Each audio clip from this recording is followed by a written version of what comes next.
హైవియర్స్ తెలంగాణలో కొత్త రేషన్ కార్డులకు సంబంధించి ఫీల్డ్ సర్వే అయితే జరుగుతుంది. ఆ ఫీల్డ్ సర్వే అనేది కేవలం కొంతమందికే, అంటే ఎవరైతే ప్రజాపాలన సమయంలో దరఖాస్తు చేసుకున్నారో, అంటే మాకు కార్డు లేదు కొత్త కార్డు కావాలి అని దరఖాస్తు చేసుకున్నారో వాళ్ళ వివరాలను ఆధారంగానే మేము వాళ్ళ ఎంక్వైరీ చేస్తున్నామని అధికారులు అయితే చెప్పడం జరుగుతుంది. అయితే ఇక్కడ ముఖ్య ఉద్దేశం ఏంటంటే మేము కేవలం కులగణనే ప్రజాపాలన వివరాలను తీసుకోలేదు అని చెప్తున్నారు రాష్ట్ర ప్రభుత్వం. మరి కొత్త రేషన్ కార్డుకి మేము అప్లై చేసుకోవాలి, మాకు ఇప్పుడు పేరు రాలేదు, మేము ఎట్లా అప్లై చేసుకోవాలి అన్న దాని గురించి రాష్ట్ర ప్రభుత్వ అధికారులను అడిగితే వాళ్ళు మీరు గ్రామ సభలు లేదనుకుంటే వార్డు సభలు ఈ 21 తారీఖు నుంచి మొదలు కాబోతున్నాయి, అప్పుడు మీరు అప్లికేషన్ పెట్టుకోండి అనేసి చెప్పడం జరుగుతుంది.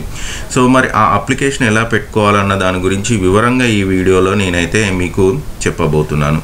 ఇప్పుడే కనుక ఛానల్కి వస్తే మాత్రం మీరు చూస్తుంటే మన ఛానల్లో ఇలాంటి చాలా యూస్ఫుల్ వీడియోస్ మీకు కనిపిస్తూ ఉంటాయి. కాబట్టి మీరు ఛానల్ని సబ్స్క్రైబ్ చేసుకోండి, బెల్ ఐకాన్ని క్లిక్ చేయండి, మీకు నోటిఫికేషన్ వస్తుంది.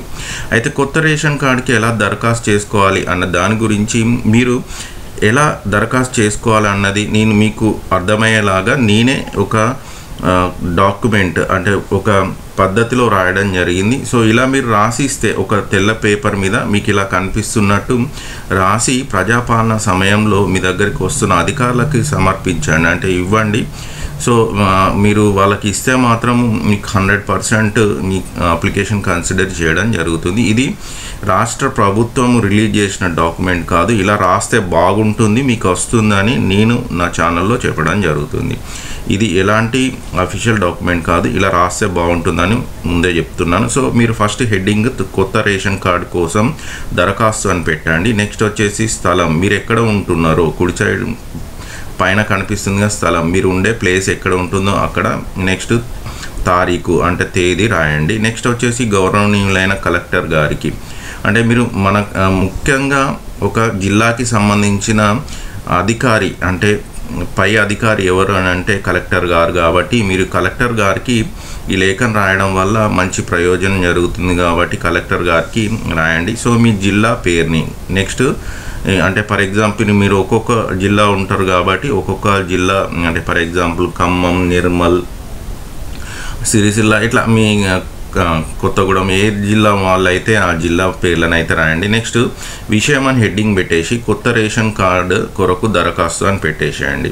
పెట్టేసిన తర్వాత గౌరవనీయులైన జిల్లా కలెక్టర్ గారికి దయచేసి నా పేరు మీద కొత్త రేషన్ కార్డు మంజూరు చేయమని అభ్యర్థిస్తున్నానని రాయండి. సో ఇలా రాసిన తర్వాత దరఖాస్తుదారుని వివరాలు, అంటే ఎవరైతే అప్లికేషన్ ఎవరికైతే కొత్త రేషన్ కార్డు కావాలనుకుంటున్నారో ఆ కొత్త రేషన్ కార్డు కావాలనుకుంటున్న వాళ్ళ యొక్క పేరుని రాయండి. తర్వాత మీ జిల్లా పేరు, నెక్స్ట్ వచ్చేసి మీ మండలం పేరు, అలాగనే మున్సిపాలిటీ లేదనుకుంటే గ్రామ పంచాయతీ పేరు, మీరు ఏ వార్డులో ఉంటున్నారు, మీ ఇంటి సంఖ్య అంటే మీ ఇంటి నెంబరు, అలాగనే మీ వీధి సంఖ్య మీ వీధి నెంబరు, అలాగనే మీ ఆధార్ కార్డ్ నెంబరు, మొబైల్ నెంబర్ని, ఇలా మీ యొక్క దరఖాస్తుదారుని యొక్క వివరాలని అయితే ఇవ్వాల్సిన అవసరం ఉంటుంది.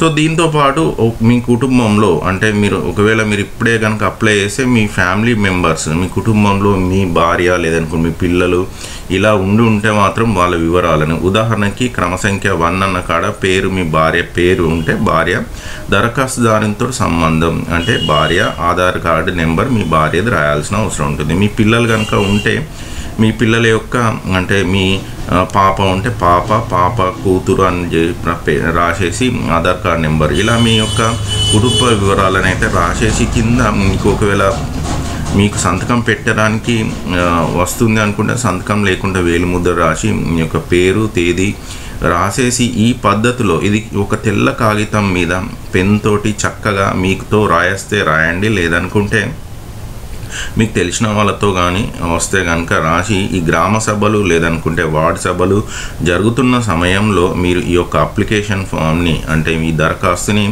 మీ యొక్క వచ్చిన అధికారికి అయితే ఇచ్చేయండి. ఇవ్వడం వల్ల, అందించడం ద్వారా మీకు 100% మీ కార్డ్ని అయితే మేము ఇవ్వబోతున్నాము. మళ్ళీ మీ వివరాలను సేకరించిన తర్వాత మళ్ళీ మేము డేటా ఎంట్రీ చేసి సర్వేకి వస్తామనేసి తెలంగాణ యొక్క ముఖ్య అధికారులు, ముఖ్య మంత్రులు ఇలా చెప్పడం అయితే జరుగుతుంది. సో ఇది వ్యూయర్స్ కొత్త రేషన్ కార్డుకి ఎలా దరఖాస్తు చేసుకోవాలి అన్న దాని గురించి. ఒకవేళ వీడియో కనుక నచ్చితే లైక్ చేయండి, షేర్ చేయండి, సబ్స్క్రైబ్ చేసుకోండి. ఛానల్ గురించి మీ ఫ్రెండ్స్కి కూడా చెప్పండి. Thanks for watching video.